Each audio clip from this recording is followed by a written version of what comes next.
آج ہمارے پاس قرآن مجید جس شکل میں موجود ہے، یہ تیسرے مرحلے میں یہ کام ہوا ہے جو ہمارے پاس ہے. تو یہ پہلا مرحلہ تھا رسول اللہ صلی اللہ علیہ وسلم کے دور میں، کہ جس نے کھجور کی، کسی نے چھال پہ لکھ لی کوئی آیت، کسی نے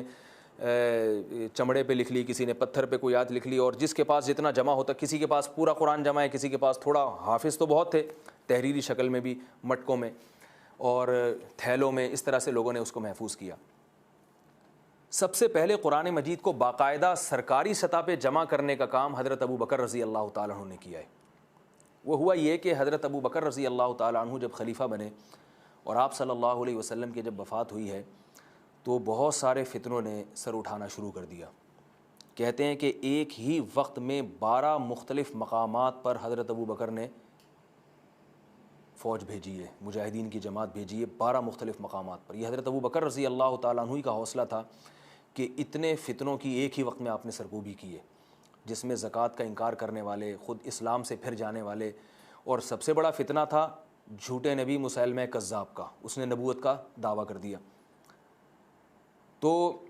مسیلمہ کذاب سے جو لڑائی ہوئی، یمامہ کی لڑائی جو مشہور لڑائی ہے، اس میں 700 حفاظ قرآن شہید ہوئے ہیں. 700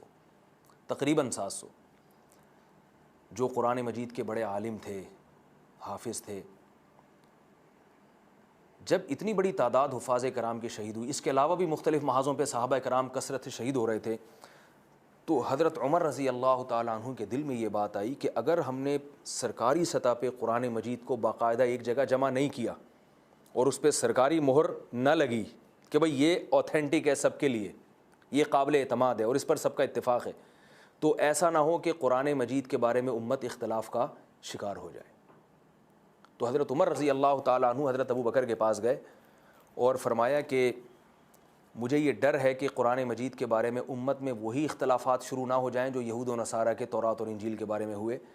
لہذا میں آپ کو مشورہ دیتا ہوں کہ آپ قرآن مجید کو ایک جگہ جمع فرمائیں. حضرت ابو بکر نے فرمایا اصل میں تو یہ اللہ کی طرف سے، کیونکہ اللہ نے حفاظت کا وعدہ کیا ہے تو اب اللہ ہی اپنے بندوں سے کام لیتا ہے. حضرت ابو بکر نے فرمایا کہ یہ کام مجھ سے نہیں ہو سکتا، کیونکہ جو کام رسول اللہ صلی اللہ علیہ وسلم نے نہیں کیا وہ میں کیسے کر سکتا ہوں. اگر یہ ضروری ہوتا تو اللہ کے نبی کر لیتے. حضرت ابو بکر فرماتے ہیں کہ عمر مجھ پہ دباؤ ڈالتے رہے، مجھے سمجھاتے رہے، حتیٰ شرح اللہ صدری،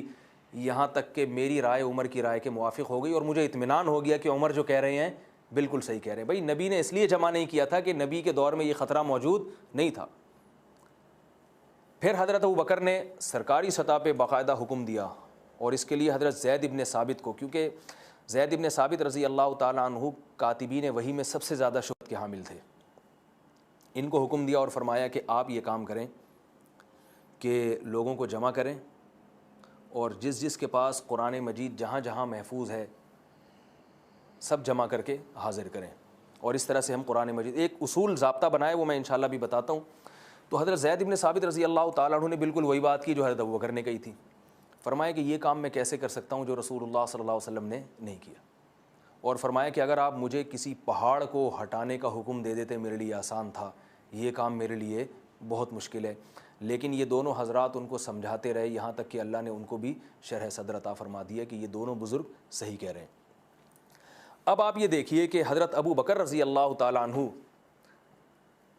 بہت آرام سے قرآن کو جمع کر سکتے تھے. 2-4 حافظوں کو بلاتے اور کہتے بھائی تمہارے پاس تحریری شکل میں بھی پورا قرآن ہے، تمہیں زبانی یاد ہے، اسی کو لکھ لو، سرکاری سطح پہ وہی قابل اعتماد ہوگا. اس کے علاوہ کوئی اور اگر اپنے پاس سے کوئی قرآن پیش کرتا ہے یا کوئی اور آیت پیش کرتا ہے وہ قابل قبول نہیں. بہت آسان تھا یہ کام،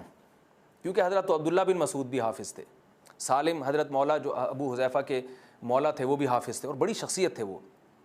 اور زید ابن ثابت تو کاتبین وحی تھے. حضرت معاویہ ابن ابی سفیان رضی اللہ تعالیٰ عنہ یہ بھی کاتبین وحی میں تھے. تو یہ بڑے بڑے حضرات موجود تھے اور حافظ تھے، باقاعدہ قرآن پڑھتے تھے نمازوں میں، تراویح میں، تہجد میں. تو یہ بہت آسانی سے ہو سکتا تھا. لیکن حضرت ابو بکر رضی اللہ تعالیٰ عنہ کا اس امت پر احسان ہے کہ حضرت ابو بکر نے قرآن مجید کو جمع کرنے کا ایسا انتظام کیا کہ کوئی حضرت ابو بکر پر یہ انگلی نہ اٹھا سکے کہ اس تالیف میں یا اس قرآن مجید کو سرکاری سطح پہ اوتھینٹک قرار دینے میں فلاں کی رائے کا دخل ہے. یا فلاں کے حافظے اور فلاں کی تحریر پر اعتماد کیا گیا ہے. اس کے لیے حضرت ابوبکر نے جو قانون اور ضابطہ بنایا, خدا کی قسم آج تک دنیا کی کسی کتاب کو محفوظ کرنے کے لیے ایسا ضابطہ اور قانون نہیں بنا ہوگا. حضرت ابوبکر رضی اللہ تعالیٰ عنہ نے اس کام کے لیے جو ضابطہ متعین کیا, وہ ضابطہ یہ تھا کہ سب سے پہلے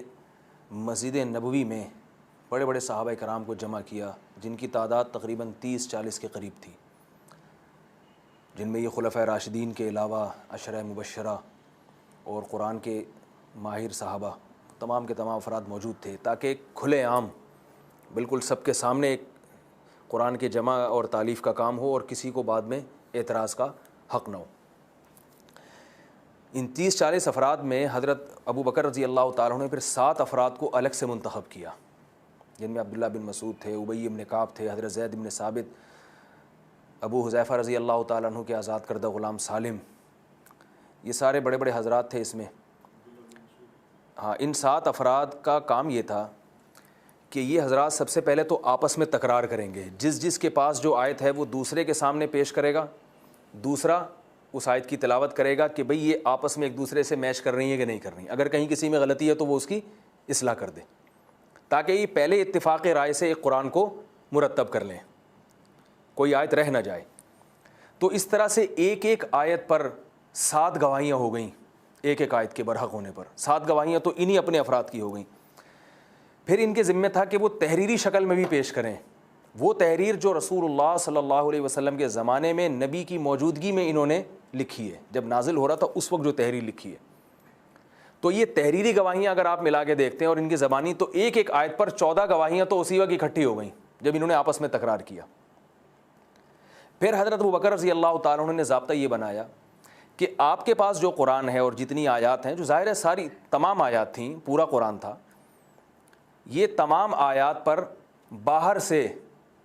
یعنی اس کمیٹی اور ان افراد کے علاوہ مدینہ منورہ سے ہر آیت پر کم سے کم 2 زبانی گواہ پیش کیے جائیں گے, جو زبانی اس آیت کی تلاوت کریں گے کہ ہمیں بھی یہ آیت اسی طرح یاد ہے اور نبی صلی اللہ علیہ وسلم پر اسی طرح نازل ہوئی. اور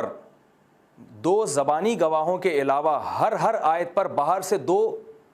تحریریں بھی پیش کی جائیں گی, جن میں ہر تحریر پر پھر 2 گواہ الگ سے ہوں گے کہ یہ تحریر برحق ہے. تو اس طرح درجنوں تک تعداد پہنچتی ہے گواہیوں کی. یہ کام شروع ہو گیا,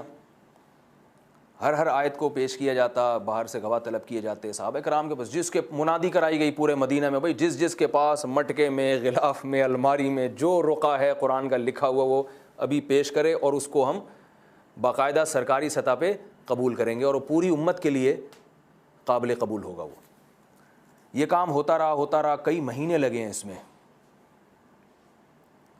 عجیب اتفاق ہے کہ سورہ توبہ کی جو آخری 2 آیات ہیں, لقد جاءکم رسول من انفسکم عزیز علیہ ما عنتم حریص علیکم بالمؤمنین رؤوف الرحیم. اچھا, ان گواہیوں میں طلب کرنے والوں میں حضرت عمر بھی تھے, یعنی حضرت عمر رضی اللہ تعالیٰ عنہ بھی اس کمیٹی میں تھے جن کے سامنے گواہی پیش کرنی ہے. وہ آپ کو معلوم ہے حضرت عمر کا رعب دبدبہ ایسا تھا کہ ان کے سامنے جھوٹی گواہی دینے کا کوئی تصور نہیں کر سکتا تھا, اور خود حافظ قرآن بھی تھے. تو یہ جو سورہ توبہ کی آخری 2 آیات ہیں, لقد جاءکم رسول من انفسکم, تمہارے پاس تمہارے اللہ کی طرف سے ایک رسول آ چکے ہیں, عزیز علیہ ما عنتم, جو چیزیں تمہیں نقصان دیتی ہیں وہ محمد صلی اللہ علیہ وسلم پر بہت شاق ہیں, حریص علیکم, تم پر تمہارے فائدے کے لیے بہت حریص ہیں, بالمؤمنین رؤوف الرحیم, مومنین پر بڑے مہربان ہیں. یہ اور اس کے بعد والی آیت یہ ان 7 افراد کو تو یاد تھی, ان کے پاس تحریری شکل میں بھی تھی, اور باہر سے 2 گواہ بھی مل گئے, اور تحریر بھی مل گئی, 2 تحریریں بھی مل گئیں. مگر ہوا یہ کہ ایک تحریر پر تو 2 گواہ موجود تھے, دوسری تحریر پر 1 گواہ تھے, 2 گواہ نہیں تھے. دوسری تحریر پر حضرت خزیمہ الانصاری رضی اللہ تعالیٰ عنہ تو گواہ تھے کہ جو تحریر لے کر آئے کہ بھئی میں گواہی دیتا ہوں کہ یہ تحریر اسی تحریر کے عین مطابق ہے جو رسول اللہ صلی اللہ علیہ وسلم کے سامنے لکھی گئی تھی, کیونکہ وہ بھی تحریر لے آئے کہ بھئی میں اس پر گواہی دیتا ہوں. مگر حضرت خزیمہ کے علاوہ کوئی دوسرا گواہ اس تحریر پر نہیں مل رہا تھا جس کے پاس تحریری شکل میں یہ آیت موجود ہو. اس کا یہ مطلب نہیں کہ اس آیت پر کوئی گواہ نہیں تھا, گواہ تو سینکڑوں تھے جن کو زبانی یاد تھی تحریری شکل میں, مگر اس کی باقاعدہ تحریری گواہی دینے والا صحابہ کرام کو ان کمیٹی کے ارکان کے علاوہ کوئی نہیں مل رہا تھا. کافی وقت گزر گیا، منادی کرائی گئی، حضرت ابو بکر کے سامنے یہ مسئلہ پیش کیا گیا کہ اس کو ایسے ہی شامل کر لیں۔ حضرت ابو بکر نے فرمایا نہیں، اس پہ دوسرا گواہ لے کر آؤ۔ حضرت ابو بکر چاہتے تھے کہ جو میں نے ایک قرآن کو جمع کرنے کا قانون اور ضابطہ بنایا ہے وہ تمام آیات کے حق میں یکساں ہونا چاہیے، کوئی آیت ایسی نہ ہو جو اس معیار پہ پوری نہ اترتی ہو۔ یہ بہت بڑا کارنامہ تھا حضرت ابو بکر کا، اور اس امت پر حضرت ابو بکر رضی اللہ تعالیٰ عنہ کا بہت بڑا احسان تھا، اور یہ ان کی فراست تھی کہ اس معیار پر ایسا نہ ہو کہ کوئی ایک آیت بھی اس معیار پہ اترنے سے رہ جائے۔ جب امیر المومنین کا، خلیفۃ المسلمین کا فیصلہ سامنے آیا کہ بھئی گواہ تلاش کرو، تو یہ حضرات گئے ہیں مدینہ کے قبائل میں، گرد و نواح میں، منادی کرائی گئی، مختلف قبائل کو جمع کیا گیا، مگر زبانی گواہ تو مل رہے ہیں اور تحریریں ان کے پاس موجود ہیں، مگر تحریر کسی صحابی کے پاس تحریری شکل میں یہ آیت موجود ہو، حضرت خزیمہ انصاری کے علاوہ کوئی نہیں مل رہا۔ اس کی یہ بھی حکمت ہو سکتی ہے کہ صحابہ کرام مختلف میدانوں میں جہاد میں بھی مصروف تھے، سفر میں بھی تھے، پھر اس وقت ظاہر ہے منادی کرانے کا جو انتظام آج ہو سکتا ہے وہ اس دور میں تو نہیں ہو سکتا تھا۔